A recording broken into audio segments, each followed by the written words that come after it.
नमस्कार, BRG news room में आप सभी का स्वागत है। दिन भर की अहम खबरें क्या रही देखेंगे इस बुलेटिन में, लेकिन उससे पहले एक नजर डाल लेते हैं आज की सुर्खियों पर। तमिलनाडु के कुन्नूर में हुआ सेना का helicopter crash, CDS Bipin Rawat, पत्नी मधुलिका समेत 12 लोगों की हादसे में मौत। कोरोना के नए वेरिएंट ओमिक्रॉन से लड़ने शहर में प्रशासन सज्ज, एसएसजी अस्पताल में कई सुविधाएं की गई खड़ी। महाराजा सयाजीराव यूनिवर्सिटी में डोनर्स नोटिफिकेशन के निकलने के बाद जिगर इनामदार और मयंक पटेल ने दर्ज करवाया नामांकन। ये अब देखते हैं खबरें विस्तार से। तमिलनाडु के कुन्नूर में आज सुबह सेना का एक हेलीकॉप्टर क्रैश हो गया, जिसमें तकरीबन 14 लोग सवार थे, जिसमें सीडीएस बिपिन रावत और उनकी पत्नी मधुमालती भी शामिल थे। हालांकि घटना के तुरंत बाद से ही 13 लोगों की मौत की पुष्टि हो चुकी थी, जबकि सीडीएस बिपिन रावत को अस्पताल ले जाया गया था और वो काफ़ी गंभीर हालात में थे। ये जानकारी सामने आ रही थी, लेकिन इस वक्त जो खबर सामने आई है उसके मुताबिक हादसे में सीडीएस बिपिन रावत की भी मौत हो गई है। दरअसल वायुसेना ने ये जानकारी दी है, जिसके मुताबिक आज सुबह हुए हेलीकॉप्टर क्रैश के हादसे में सवार सभी 14 लोगों की मौत हो गई है। सीडीएस बिपिन रावत की मौत की खबर अभी अभी सामने आई है और वायुसेना ने इस बात की पुष्टि की है।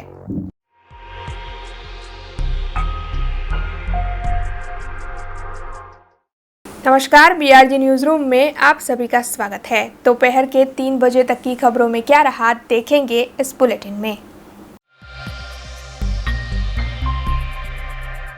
एसएसजी अस्पताल के रेसिडेंट डॉक्टर्स बीते कई वक्त से सरकार के सामने विरोध प्रदर्शन कर रहे हैं। दरअसल नीट पीजी काउंसलिंग और भर्ती प्रक्रिया को तेज करने की मांग के साथ इन सभी डॉक्टर्स की ओर से विरोध प्रदर्शन जारी है। ऐसे में पहले इन डॉक्टर्स ने ओपीडी की सेवाएं बंद कर दी थी, जिसके बाद इनकी ओर से इमरजेंसी सेवाओं को भी बंद कर दिया गया था। इसके बाद अब जो खबर सामने आई है उसके मुताबिक बड़ौदा मेडिकल कॉलेज के साल 2020 की बैच के सभी रेसिडेंट डॉक्टर्स की ओर से कल कैंडल मार्च का आयोजन किया गया था। दरअसल वी वांट जूनियर्स के सूत्रोच्चार के साथ इन सभी डॉक्टर्स ने कैंडल मार्च आयोजित की थी और इन डॉक्टर्स का ये कहना है कि उनके ऊपर काम का बोझ कम हो, इसीलिए भर्ती प्रक्रिया और नीट पीजी काउंसलिंग की प्रक्रिया को तेज कर देना चाहिए।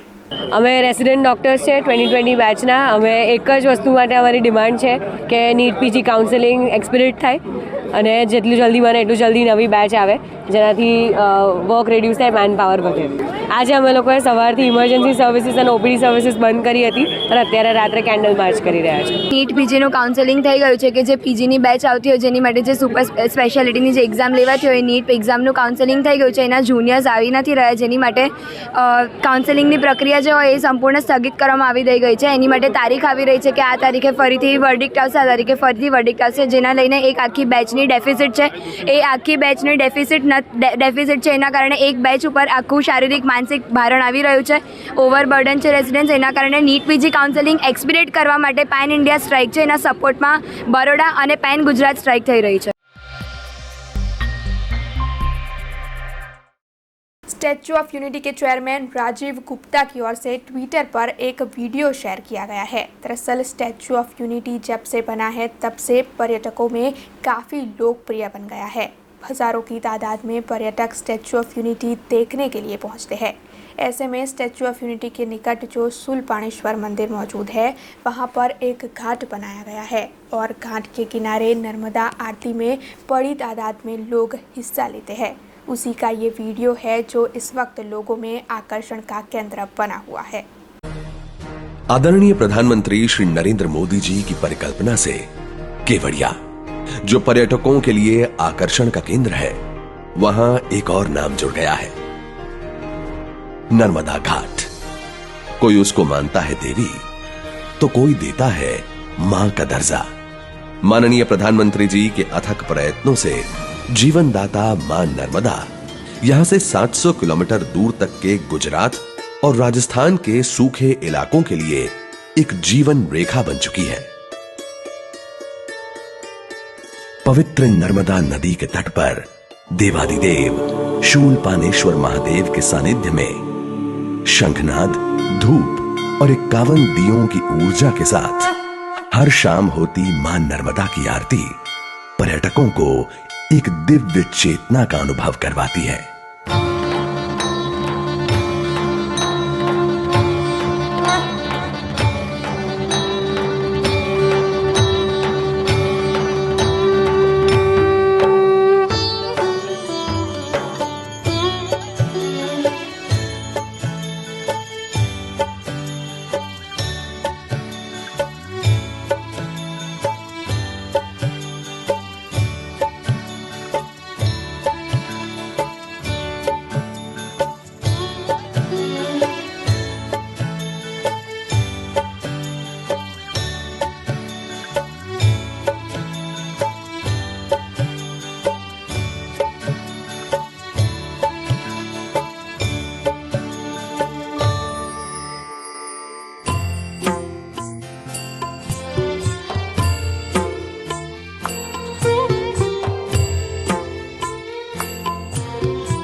केवड़िया में मौजूद स्टैच्यू ऑफ यूनिटी लोगों में आकर्षण का केंद्र बना हुआ है और दिन ब दिन स्टैच्यू ऑफ यूनिटी की लोकप्रियता बढ़ती जा रही है। दरअसल स्टैच्यू ऑफ यूनिटी को देखने के लिए बड़ी तादाद में पर्यटक पहुंचते हैं।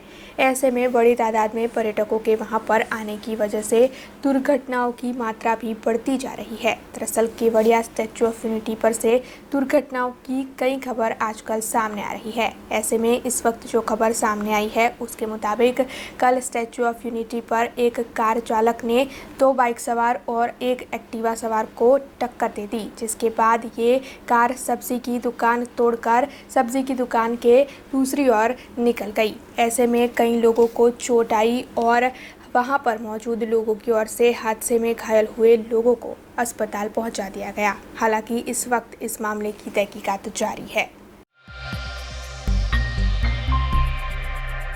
रेसिडेंट डॉक्टर्स की ओर से पैन इंडिया की हड़ताल को समर्थन देते हुए बीते कई वक्त से सरकार के सामने विरोध जताया जा रहा है। दरअसल ये सभी resident doctors NEET PG counselling और भर्ती प्रक्रिया को तेज करवाने की मांग कर रहे हैं। ऐसे में राजकोट में भी अस्पताल के 200 से अधिक रेसिडेंट डॉक्टर्स अब इस हड़ताल में जुड़े हैं। इन सभी की ओर से भी सरकार के सामने विरोध प्रदर्शन करते हुए सभी सेवाओं को बंद कर दिया गया है। हालांकि मरीजों की हालात को देखते हुए इन डॉक्टर्स को हड़ताल वापस खींच लेने की अपील की जा रही है, लेकिन फिर भी इस बार रेसिडेंट डॉक्टर्स अपनी बात पर अड़े हुए हैं और जल्द से जल्द उनकी मांगें पूरी करने की बातें उनकी ओर से कही जा रही है। અમારો વિરોધ છે કે સુપ્રીમ કોર્ટનો ઓર્ડર કે સુપ્રીમ કોર્ટે 1 મહિનાથી એક સ્ટે આપી દીધો છે કે રિઝર્વેશન બાબતે છે કે રિઝર્વેશનનો ઓર્ડર જ્યાં સુધી નહીં આવે ત્યાં સુધી કાઉન્સિલિંગ પ્રોસેસ કે નીટ પીજીની એક્ઝામ આપ્યા પછી કાઉન્સિલિંગ થતું હોય છે ડૉક્ટરોનું એ કાઉન્સિલિંગ અકોર્ડિંગ ટુ પીજી માટે એડમિશન મળતું હોય છે પણ જ્યાં સુધી કાઉન્સિલિંગ નહીં થાય ત્યાં સુધી નવા જુનિયર રેસિડેન્ટ ડૉક્ટરો આવશે નહીં। ઓલરેડી કોવિડના લીધે કે જે અત્યારે અમારી R1 બેચ છે ખરેખર R2 બની ગઈ છે, એના R1 આવ્યા નથી હજુ સુધી।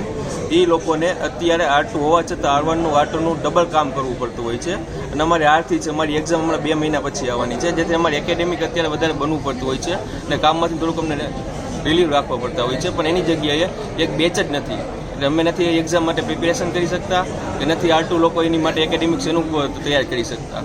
એ લોકોને ધ્યાનમાં રાખીને ઓલરેડી એની એક્ઝામ સપ્ટેમ્બરમાં લેવાઈ ગઈ હતી। સપ્ટેમ્બરમાં નીટનું રિઝલ્ટ આવી ગયું હતું અને સપ્ટેમ્બર પછી મોસ્ટલી 1 મહિનાની અંદર કાઉન્સિલિંગ સ્ટાર્ટ થઈ જતું હોય છે। એની જગ્યાએ આપણે ડિસેમ્બર ચાલુ થઈ ગયો છે અને હજી ગવર્મેન્ટે કાંઈ રિસ્પોન્સ આપ્યો નથી કે ક્યારે કાઉન્સિલિંગ ચાલુ થશે, ક્યારે નવા જુનિયર આવશે અને ક્યારે અમારી એક્ઝામ લેવાશે। કોઈ પણ પ્રકારની કે અત્યારે ગવર્મેન્ટ તરફથી કોઈ પણ પ્રકારના હકારાત્મક નકારાત્મક કોઈ પણ જવાબના આન્સરો આવ્યા નથી। આ બધાને જોઈને અત્યારે સુપ્રીમ કોર્ટનો ઓર્ડર ના આવે ત્યાં સુધી અમારી માંગ એટલી જ છે કે અમને JR અથવા MO એની જગ્યાએ રિપ્લેસમેન્ટમાં આપવામાં આવે અને અમે જીઆર અથવા એમઓની વધારે માંગણી પણ નથી કરતા. જેટલી રિક્વાયરમેન્ટ છે એટલી જ માંગણી અમે કરીએ છીએ અને વધારે અમારે ડૉક્ટરો પણ એક્સ્ટ્રા નથી માગીએ અમે. બસ અમારે આટલું જ ખાલી છે કે જીઆર એમઓ મળી જઈએ. અને બીજી વસ્તુ છે કે મીન્સ કે 3 વર્ષ પૂરું થાય કોવિડના લીધે અમારું બધું એકેડેમિક થોડુંક બહુ ખરાબ ગયું છે. તો એના લીધે અમને એસા પ્લસ બોન્ડ એક સાથે કોમ્બિનેશનમાં મળે. મીન્સ કે અમારી ઇન્સ્ટિટ્યૂટ અત્યારે રાજકોટમાં અમે કર્યું છે તો અમને રાજકોટમાં જ એસા પ્લસ બોન્ડ અમને 1 વર્ષ કરવામાં આવે જેથી અમારું એકેડેમિક પણ સારું મળી શકે અને અમે બહાર નીકળીને સારા ડૉક્ટર તરીકે સારી અમારી ફરજ બજાવી શકીએ. वडोदरा महानगर पालिका के आरोग्य शाखा के दिव्यांग कर्मचारी भरत शाह, जिनकी कल एक हादसे में मौत हो गई। दरअसल कल जब अपनी ड्यूटी खत्म करने के बाद भरत शाह घर वापस लौट रहे थे, उसी दौरान पंड्या ब्रिज पर एक वाहन ने उन्हें टक्कर दे दी। हालांकि हादसे के तुरंत बाद उन्हें एसएसजी अस्पताल ले जाया गया था, लेकिन फिर भी उनकी मौत हो गई। हादसा इतना गंभीर था कि भरत शाह की तुरंत ही मौत हो गई थी और जब ये जानकारी डॉक्टर्स ने दी तब उनके परिवारजनों पर जैसे आसमान टूट पड़ा। हालांकि इस मौके पर स्थायी समिति के चेयरमैन डॉक्टर हितेंद्र पटेल और आरोग्य समिति के अमलदार भी पहुंचे थे। एक और ग्राम पंचायत के चुनाव को लेकर सारी प्रक्रिया शुरू हो चुकी है, तो वहीं दूसरी ओर जूनागढ़ में बार काउंसिल के चुनाव को लेकर तैयारियां शुरू हो चुकी है और इस वक्त जो जानकारी मिल रही है उसके मुताबिक जूनागढ़ में बार काउंसिल के चुनाव लोकशाही तौर पर आयोजित किए जाने वाले हैं। जूनागढ़ में बार एसोसिएशन के चुनाव 17 दिसंबर को प्रस्तावित है। साथ ही चुनाव को लेकर जो जानकारी मिल रही है उसके मुताबिक चुनाव के दौरान 700 से अधिक मतदार चुनाव में हिस्सा लेंगे और साथ ही 2 प्रमुख, 3 उप प्रमुख, 3 ट्रेजरर, सेक्रेटरी, ज्वाइंट सेक्रेटरी और 15 कारोबारी कमेटी के सदस्यों के लिए ये चुनाव आयोजित होंगे। वैसे इस वक्त जो 2 सीनियर सदस्य हैं वो बिन हरीफ घोषित हो चुके हैं। हालांकि जो जानकारी चुनाव से जुड़ी हुई है उसके मुताबिक जूनागढ़ में ये चुनाव लोकशाही तौर पर आयोजित किए जाने वाले हैं। जूनागढ़ बार एसोसिएशनની સામાન્ય રીતે દર વર્ષે ચૂંટણી યોજાતી હોય છે, પરંતુ કોરોનાની મહામારીના કારણે એક વર્ષ ચૂંટણી યોજાવાના બદલે પાછી ઠેલાણી અને હાલની આ ચૂંટણી યોજાય। ગુજરાત બાર કાઉન્સિલ તરફથી પણ હવે 1 જ તારીખે સમગ્ર રાજ્યની અંદર ચૂંટણી યોજાય તેવો નિયમ કરતા હાલની આ ચૂંટણીનો પર્વ જૂનાગઢ મુકામે પણ ચાલુ થયેલ છે। આ ચૂંટણીની અંદર 17 તારીખે 17/12/2021ના રોજ ચૂંટણી યોજાશે અને આ ચૂંટણીનું મતદાન થયા પછી બીજે દિવસે મતગણતરી કરવામાં આવશે। હાલની આ ચૂંટણીની અંદર જૂનાગઢ બાર એસોસિએશનના આશરે 750 જેટલા ઉમેદવારોએ ફી ભરી છે અને તેમને મતદાન કરવાનો અધિકાર પ્રાપ્ત થયેલ છે। આ ચૂંટણીની અંદર ઘણા પદો માટે ઉમેદવારો ભરાતા હોય છે, જેના પ્રમુખ, ઉપપ્રમુખ, સેક્રેટરી, ટ્રેઝરર, જોઈન્ટ સેક્રેટરી અને કમિટી મેમ્બર। આ રીતે જૂનાગઢની ચૂંટણીની અંદર જે ચૂંટણી થનાર છે એની અંદર 2 પ્રમુખ અને ઉપપ્રમુખ માટે 3 ઉમેદવારો ભરેલ છે, જોઈન્ટ સેક્રેટરી માટે 6 જણાએ ભરેલ છે, સેક્રેટરી માટે 2 ભરેલ છે અને કારોબારી સીટની અંદર જે સીટ હોય છે એની અંદર 10ની જગ્યા હોય છે અને 15 ઉમેદવારોએ નોંધણી કરેલ છે। सड़क पर खुले घूमने वाले पशुओं की वजह से कई हादसे होते हैं। जूनागढ़ में भी सड़क पर खुले घूमने वाले पशुओं की वजह से काफ़ी हादसों की खबरें सामने आ रही है और कई लोग हादसों का शिकार हो रहे हैं। ऐसे में जूनागढ़ में विभिन्न सामाजिक संस्थाएं चैम्बर ऑफ कॉमर्स की ओर से मिलकर इस मामले में कलेक्टर को आवेदन पत्र दिया गया है और सभी की ओर से ये मांग की गई है कि सड़क पर खुले घूमने वाले पशुओं के मामले में कोई फैसला जल्द से जल्द लिया जाए और अगर जल्द से जल्द इस मामले में कोई फैसला नहीं लिया गया तो फिर इन सभी की ओर से बड़े पैमाने पर आंदोलन कर हड़ताल करने की बात भी कही गई है। अब खबरों से लगातार अपडेट रहना हुआ आसान। BRG न्यूज आपके मोबाइल स्क्रीन पर आज ही BRG न्यूज की mobile app Google play store और ऐप स्टोर से डाउनलोड करें और खबरों से लगातार जुड़े रहें।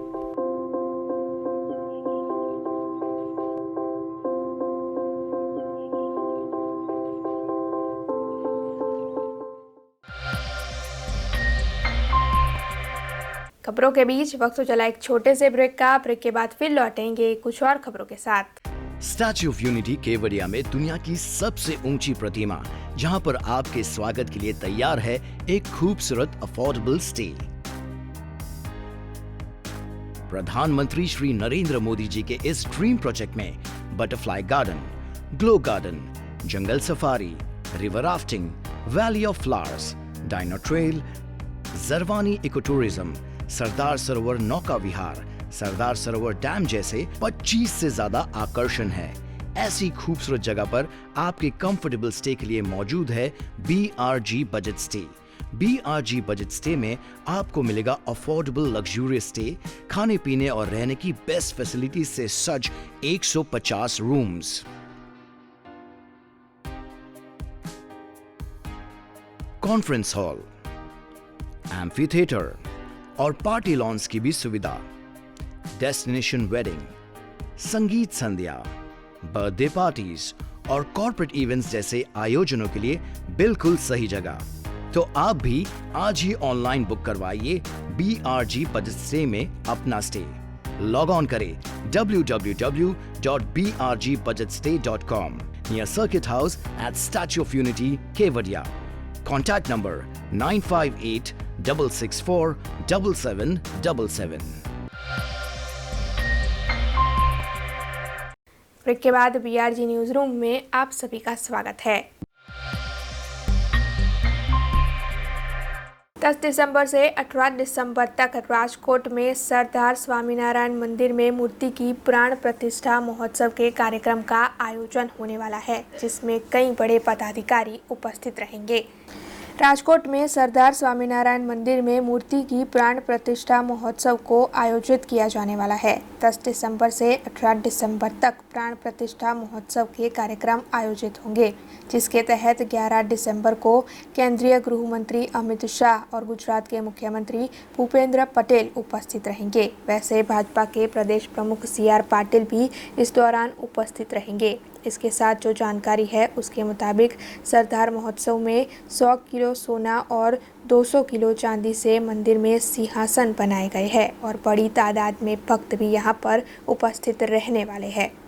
आ महोत्सव घणो विशाल फलकમાં છે। અંદાજિત 200 એકર જમીન ઉપર આ આખો મહોત્સવ છે। એની અંદર 10 તારીખથી 10 ડિસેમ્બરથી 18 ડિસેમ્બર સુધીનો આખો કાર્યક્રમ છે। એમાં સત્સંગ જીવન નામનું જે ભગવાન સ્વામિનારાયણના ચરિત્ર સબર ગ્રંથ એનું વાંચન છે, સાથે હજારોની સંખ્યામાં સંતો પધારશેની વ્યાખ્યાન માળાઓ છે।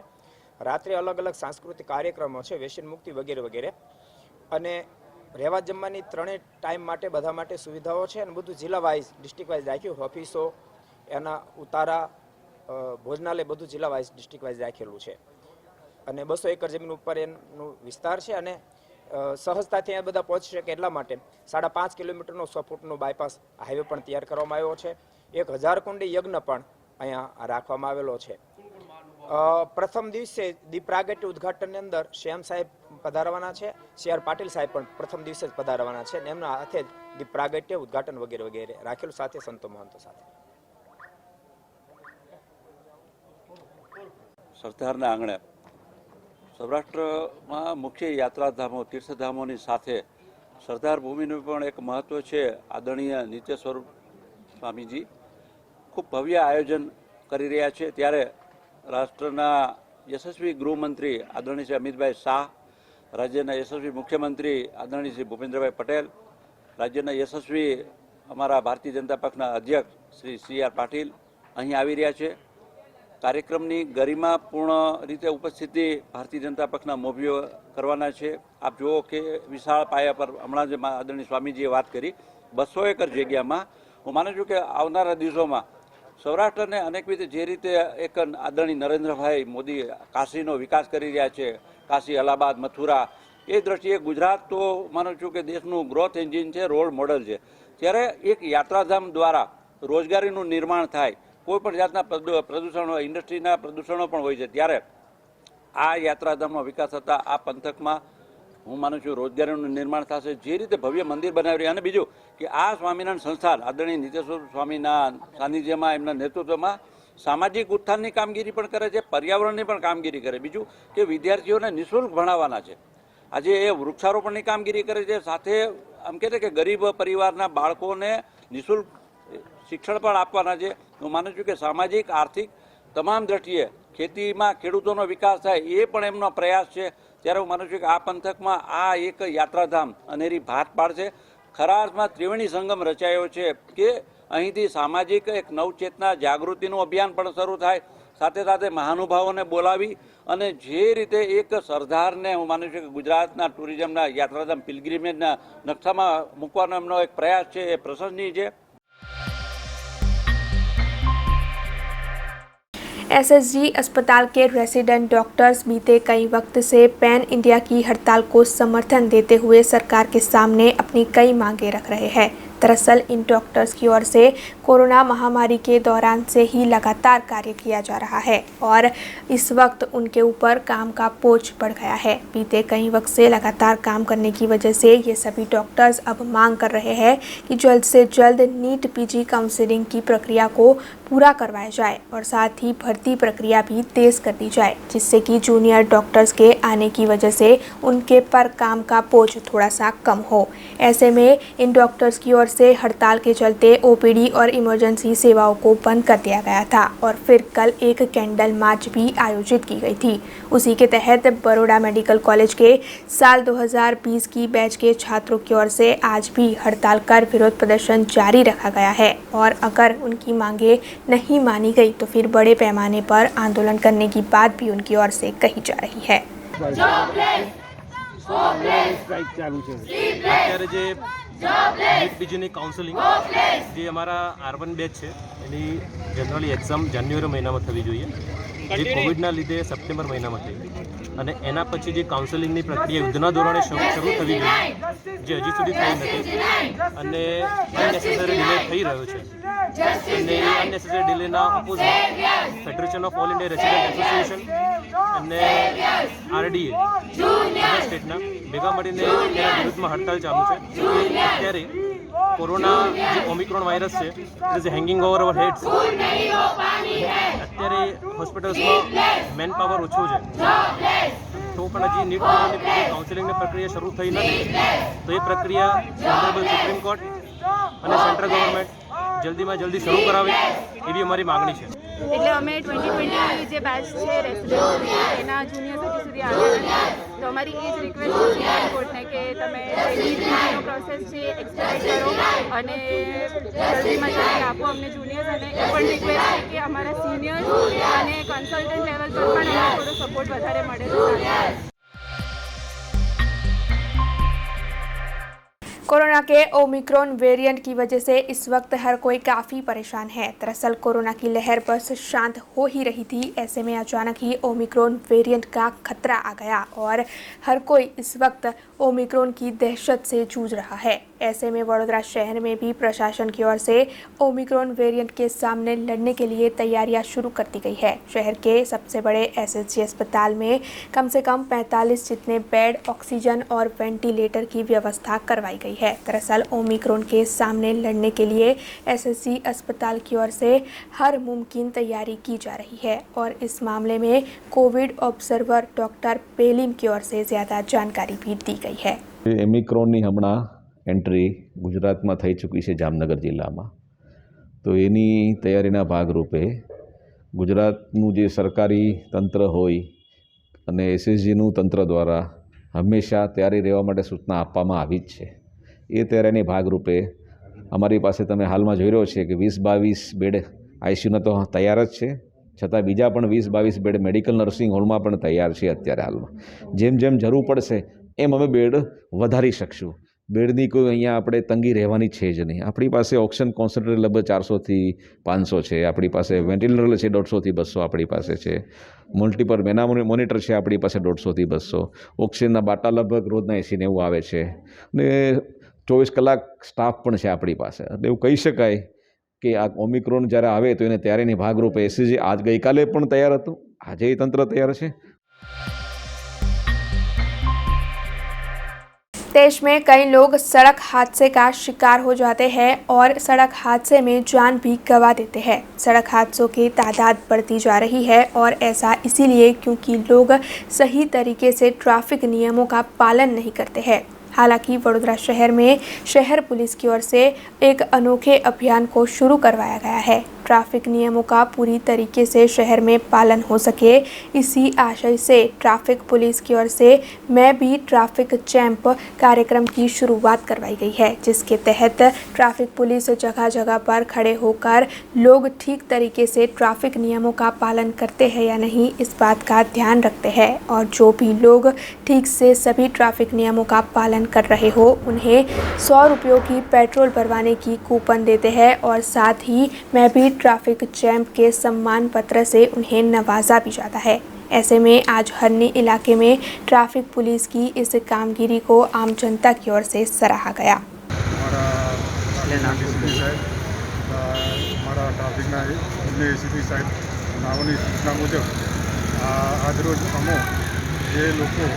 ट्राफिक नियमों पालन करे तेवा लोकोने अमे एक गिफ्ट कूपन आपे 100 रुपयानु अने ए लोकोने 100 रुपयानु पेट्रोल मफत आपवामां आवे छे। अने मारी जाहेर जनताने अपील है कि तमाम लोग ट्राफिक नियमों पालन करे। બધા ટ્રાફિકના નિયમોનું પાલન કરવા બદલ આ ટ્રાફિક પોલીસે ઝુંબેશ ચલાવી છે કે 100 રૂપિયાનું કૂપન આપીને પેટ્રોલ આપે છે, જેના કારણે આનું આ મતલબ નથી કે 100 રૂપિયાનું કૂપન લાલચ આપે છે ગવર્મેન્ટ। એનું આ મતલબ થાય છે કે આપણા થનારા વડોદરામાં અકસ્માત ઘટે અને બધા લોકો સારી રીતે વાહન ચલાવે, જેનાથી અકસ્માત ઘટે અને માણસોનો જીવ બચે।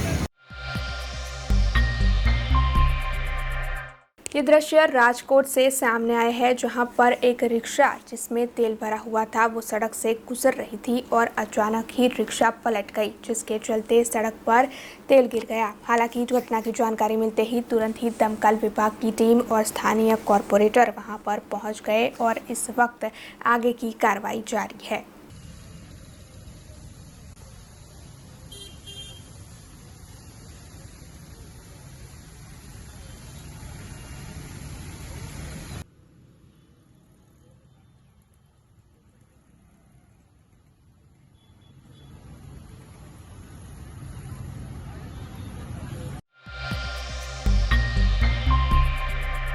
बीएपीएस के 54 जितने युवाओं ने महंत स्वामी महाराज के हाथों भगवती दीक्षा प्राप्त की। स्वामीनारायण मंदिर बीएपीएस की ओर से भगवती दीक्षा देने के कार्यक्रम को पादरा में आयोजित किया गया था। दरअसल परम पूज्य प्रमुख स्वामी महाराज के शताब्दी महोत्सव को मनाते हुए ये कार्यक्रम आयोजित हुआ था, जिसके तहत 54 जितने युवाओं ने महंत स्वामी महाराज के हाथों भगवती दीक्षा प्राप्त की।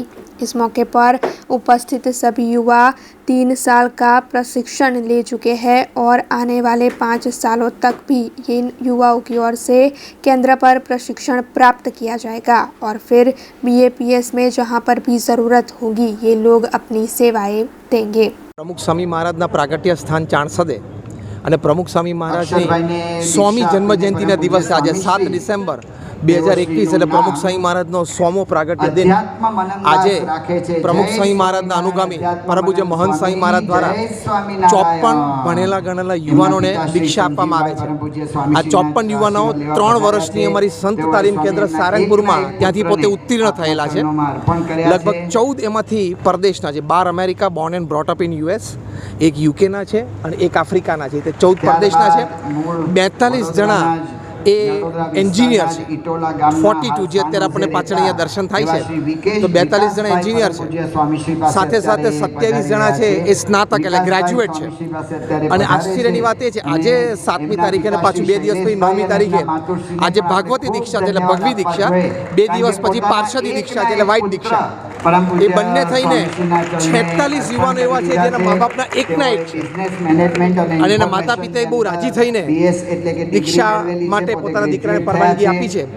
BAPS સંસ્થામાં નિયમ છે કે 21 વર્ષની ઉંમર પૂરી થાય પછી જ દીક્ષા લઈ શકે. બીજું માતા પિતાની પરવાનગી હોય તો જ દીક્ષા લઈ શકે. એટલે એવી રીતે બહુ સિસ્ટમેટિક ઓર્ગેનાઇઝ 3 વર્ષની તાલીમ પૂરી કર્યા પછી હવે પાછા એ લોકો તાલીમ કેન્દ્રમાં જશે. દીક્ષા પછી પાછા 2 વર્ષની તાલીમ પૂરી કરશે, અભ્યાસ પૂરો કરશે, પોતપોતાના કાર્યક્ષેત્રમાં નિપુણતા પ્રાપ્ત કરશે અને પછી પાછા આખા વર્લ્ડમાં BAPS સંસ્થામાં જે સેન્ટરમાં જે સંતની જેવી સેવાની જરૂરિયાત હશે એ પ્રમાણેનું પોસ્ટિંગ થશે. महाराजा सयाजीराव यूनिवर्सिटी में सेनेट के इलेक्शन प्रस्तावित है, जिसे लेकर हर प्रक्रिया को कब से शुरू कर दिया गया है.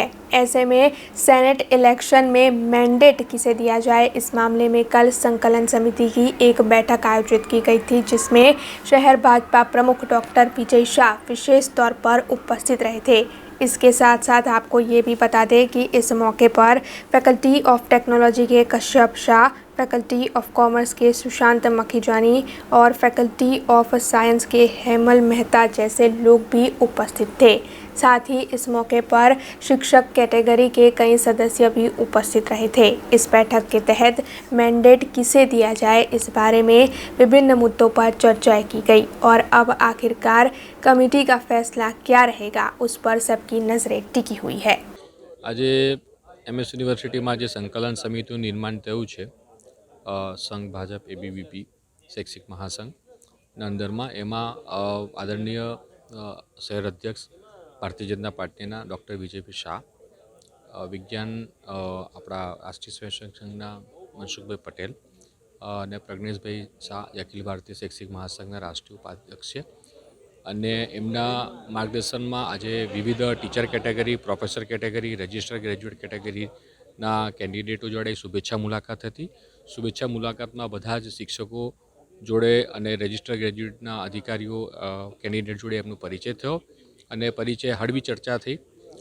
પ્રાઇમરી માહિતી એકત્ર કરવામાં આવી અને બધાનું અધિકારીગણનું એવું જ કહેવું છે કે જો બધા સાથે મળીને એક આપણું જે એજન્ડા નક્કી તે કર્યું છે એના પ્રમાણે જો આગળ વધીશું તો 100% આપણને વિજય આપણને પ્રાપ્ત થશે. હા, એટલે ઔપચાર અત્યારે અધિકારી દ્રષ્ટિથી કોઈ જાહેરાત કરવામાં આવી નથી, પણ માનનીય અધ્યક્ષશ્રી અમારી વચ્ચે ઉપસ્થિત છે અને જે રીતે અમને માર્ગદર્શન આપ્યું છે. खेतीबाड़ी उत्पन्न बाजार समिति यानी कि APMC में इस वक्त के चेयरमैन तरलाबेन पटेल है. ऐसे में तरलाबेन पटेल और उनके पति शैलेश भाई पटेल, जो कि पूर्व खेतीबाड़ी उत्पन्न बाजार समिति के चेयरमैन रह चुके हैं, उनके ऊपर ये आरोप लगाए जा रहे हैं कि इन दोनों की ओर से APMC में गैर नीति की जाती है, यानी कि किसानों के पास से चीज़ों की खरीदारी करने की बजाय ये लोग बाज़ारों से खरीदारी करते हैं और फिर इन चीज़ों को ऊंचे दामों पर बेचते हैं. ऐसे में खेतीबाड़ी उत्पन्न बाजार समिति के सदस्यों की ओर से इन दोनों पर ये आरोप लगाते हुए जिला कलेक्टर को आज आवेदन पत्र दिया गया है. साथ ही ये मांग की गई है कि इस मामले की तहकीकात कर इन दोनों पर कड़ी कार्रवाई की जाए. અમે આજે APMC વડોદરામાં થતો ભ્રષ્ટાચારના મુદ્દે અમે આવેદન આપવા માટે આવેલા છે. જે ચણાની ખરીદી થયેલી છે અને ખાસ ચણા અને તુવેરની ખરીદીનો મેઇન અમારો ફોકસ છે કે જે ખેડૂતોના ખરેખર ચણા નથી ખરીદ્યા, બજારમાંથી લાવીને બહારથી લાવીને એ લોકોએ ચણા વેચ્યા છે અને સરકારશ્રીને વેચ્યા છે અને એનો સૌથી મોટો ભ્રષ્ટાચાર થયો છે. 40 રૂપિયા કિલોના ચણા લાવી અને સરકારને 55 રૂપિયા કિલો વેચ્યા છે. અને શૈલેષભાઈ પટેલ પોર અને એ જે APMCના ચેરમેન હતા ત્યારે બી એમની પર 52 કરોડ રૂપિયાની ઓલરેડી ઉચ્ચાપતનો કેસ ચાલે છે, એ અને એમના ડાયરેક્ટરો પર બી. અને આજ દિન સુધી એ લોકોને નિયામકશ્રીએ ઓર્ડર કરેલો છે કે તેઓની આ જે તમામ ડાયરેક્ટરોની મિલકતોની અંદર બોજો નખાવાનો છે, છતાં આજ દિન સુધી એ બોજો નથી નખાયો. એના પછી બી ફરી પણ આ જે નવા બેસાડે એમના વાઈફે પણ આની અંદર ભ્રષ્ટાચારની અંદર ઓતપ્રોત જ છે. અત્યારે પોતે કાર્યકારી મતલબ શું કહેવાય ચેરમેન છે અને શૈલેષભાઈ પોતે એમની ગાડી વાપરી રહ્યા છે, એટલે એ ખોટો ખર્ચો બી APMC ને પડી જ રહ્યો છે. अब खबरों से लगातार अपडेट रहना हुआ आसान. BRG न्यूज आपके मोबाइल स्क्रीन पर. आज ही BRG न्यूज की mobile app Google play store और ऐप स्टोर से डाउनलोड करें और खबरों से लगातार जुड़े रहें।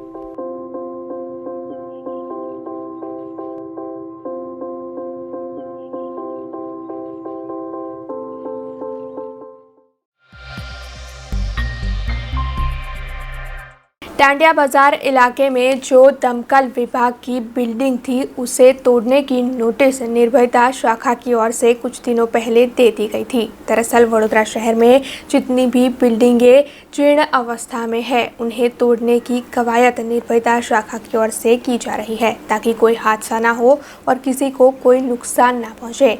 ऐसे में आज पालिका की अतिक्रमण शाखा की टीम की ओर से दमकल विभाग की इस बिल्डिंग को तोड़ दिया गया। इस मौके पर कई अधिकारियों की भी उपस्थिति रही और इस मामले में स्थायी समिति के चेयरमैन डॉक्टर हितेंद्र पटेल ने ज्यादा जानकारी दी। वडोदरा शहर में आवेल जेटला पण कॉर्पोरेशनना सरकारना अथवा प्राइवेट घर होय के मिलकत होय एने निर्भयता शाखानी तपासनी बाद चकासनी बाद नोटिसो आपवामां आवती होय छे। एना भागरूपे फायर ब्रिगेड दांडिया बजार मुकामे आवेल बिल्डिंग जेने एक निर्भयता शाखा द्वारा रजूआत थई हती अने नोटिस आप्या बाद ए बिल्डिंगने अत्यारे हयात स्थितिमां उतारवामां आवे छे अने एना उपर कार्यवाही चालू छे। अब खबरों से लगातार अपडेट रहना हुआ आसान। BRG न्यूज आपके मोबाइल स्क्रीन पर। आज ही BRG न्यूज की mobile app Google play store और ऐप स्टोर से डाउनलोड करें और खबरों से लगातार जुड़े रहें।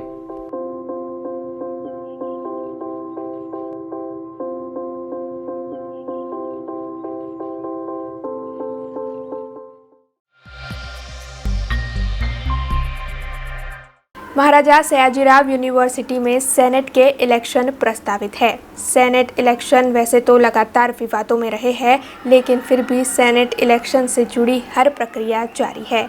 ऐसे में इस वक्त जो जानकारी मिल रही है उसके मुताबिक पूर्व सेनेट सदस्य जिगर इनामदार और मयंक पटेल की ओर से अब अपना नामांकन दर्ज करवा दिया गया है। दरअसल जैसे ही डोनर्स के नोटिफिकेशन की घोषणा हुई वैसे ही जिगर इनामदार और मयंक पटेल ने अपना नामांकन दर्ज करवाया और साथ ही उनकी ओर से जीत की आस भी जताई गई। आ वखते एनाथी वधारे सारू परिणाम आवे एवी अमारी अपेक्षा छे। डोनर्स दाताओनो जे विभाग छे ए विभागનું છેલ્લા 5 વર્ષથી મયંકભાઈ પટેલ અને અમે બંનેએ પ્રતિનિધિત્વ કર્યું છે। મહારાજા સયાજીરાવ વિશ્વવિદ્યાલય એ બધાથી પર છે। મહારાજા સયાજીરાવ વિશ્વવિદ્યાલય એક પરિવાર છે અને પરિવારના સદસ્ય તરીકે જેટલું થઈ શકે એટલું પરિવાર માટે કરવાનો પ્રયાસ કર્યો છે। આજે પણ ઉમેદવારી નોંધાવવા પાછળનું કારણ એક જ છે કે આ ઉમેદવારીના માધ્યમથી બીજા 5 વર્ષ માટે દાતાઓનું યુનિવર્સિટીમાં પ્રતિનિધિત્વ થાય, દાતાઓની સંખ્યામાં વધારો થાય અને વિદેશની યુનિવર્સિટીઓ એ એલ્યુમનાઈ અને દાતાઓ એમના ડોનેશન પર ચાલતી હોય છે। સરકારનું બજેટ અને બાકી બધી આવક એ ખૂબ ઓછી હોય છે, જ્યારે દાતાઓ અને એલ્યુમનાઈ એનું યુનિવર્સિટી સાથેનું કનેક્શન, એનું યુનિવર્સિટીમાં યોગદાન, એના આધારે એ યુનિવર્સિટીઓ વધારે મજબૂત બનતી હોય છે। આ વિભાગને વધારે મજબૂત બનાવવા માટે યુનિવર્સિટી વધારે સારી સ્થિતિમાં આવે એના માટે અમારો આ સહિયારો પ્રયાસ છે અને એટલા માટે બીજા 5 વર્ષ માટે અમે દાતાઓના વિભાગમાંથી યુનિવર્સિટીમાં સેનેટમાં હજુ બીજા 5 વર્ષ કામ કરવા માગીએ છીએ। આ મીડિયાના માધ્યમથી જણાવવા માગું છું કે આજરોજ સવારે જે ગુજરાત હાઈકોર્ટ નામદાર ગુજરાત હાઈકોર્ટનો ઇલેક્શન અંગેનો જે ચુકાદો આવ્યો છે એ મુજબ રાબેતા મુજબ ચૂંટણી યોજાવાની છે, જેથી આજરોજ નોટિફિકેશન ડોનર્સ કેટેગરીમાં કરવામાં આવ્યું હતું। એટલે હું અને જીગર ઇનામદાર બે લોકોએ ડોનર્સ કેટેગરીની 2 સીટ માટે સેનેટ સભ્ય તરીકે ફોર્મ ભરેલા છે અને જે ગત 5 વર્ષમાં અમે જે કામગીરી સેનેટ સિન્ડિકેટમાં કરી છે તેનાથી તમામ દાતાઓ સંપૂર્ણ રીતે વાકેફ છે અને આ વખતે પણ અમે ખૂબ જ ભવ્ય મતોથી વિજયી બનશું તેવો આત્મવિશ્વાસ। अब खबरों से लगातार अपडेट रहना हुआ आसान। BRG न्यूज आपके मोबाइल स्क्रीन पर। आज ही BRG न्यूज की mobile app Google play store और ऐप स्टोर से डाउनलोड करें और खबरों से लगातार जुड़े रहें।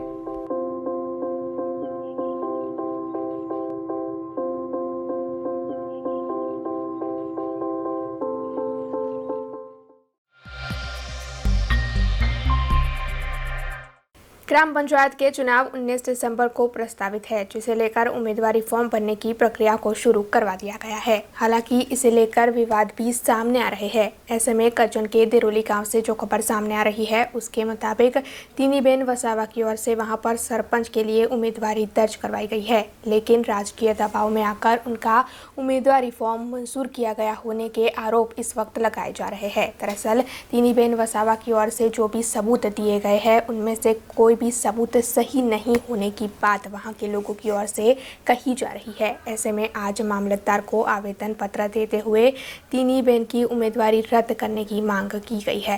देरोली ग्राम पंचायतની ચૂંટણી થઈ રહી છે અત્યારે ફોર્મ ભરાઈ ગયા, ફોર્મ પાછા ખેંચવાની તૈયારી હતી।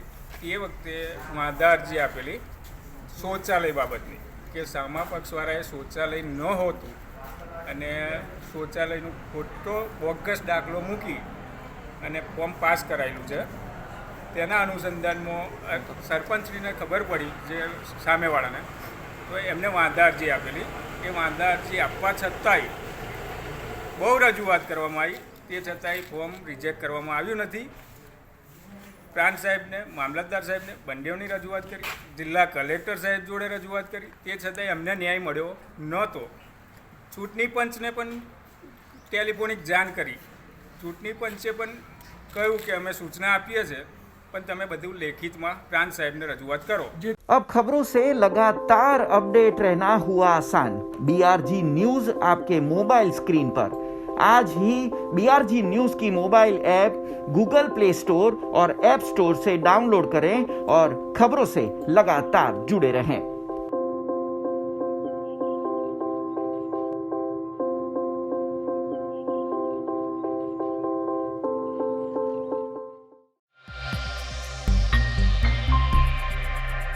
महाराष्ट्रियन समाज की ओर से माल संक्रांत का पर्व मनाया जाता है, जिसके तहत खंडोबा भगवान के साथ माल माता की शादी होती है। महाराष्ट्रियन परिवार की ओर से हर साल इस पर्व को धामधूम से मनाया जाता है।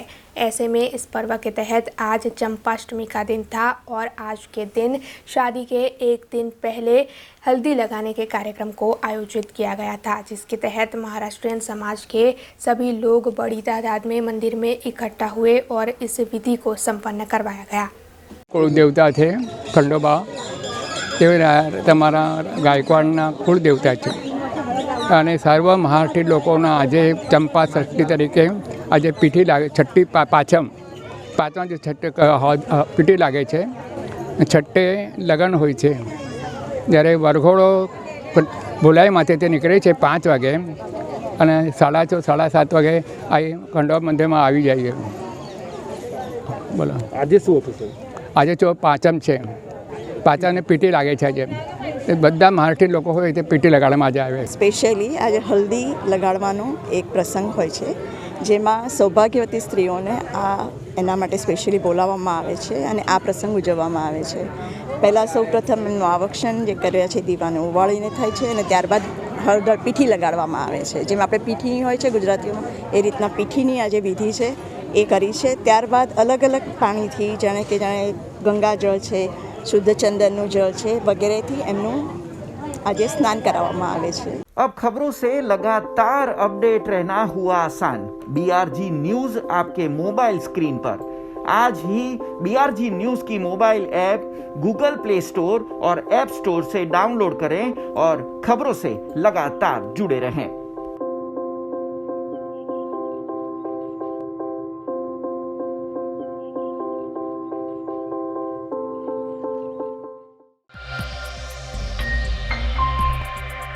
देश, दुनिया और शहर से जुड़ी कुछ और खबरें लेकर कल फिर लौटेंगे। तब तक दीजिए BRG टीम को इजाजत। धन्यवाद। अब खबरों से लगातार अपडेट रहना हुआ आसान। BRG न्यूज आपके मोबाइल स्क्रीन पर।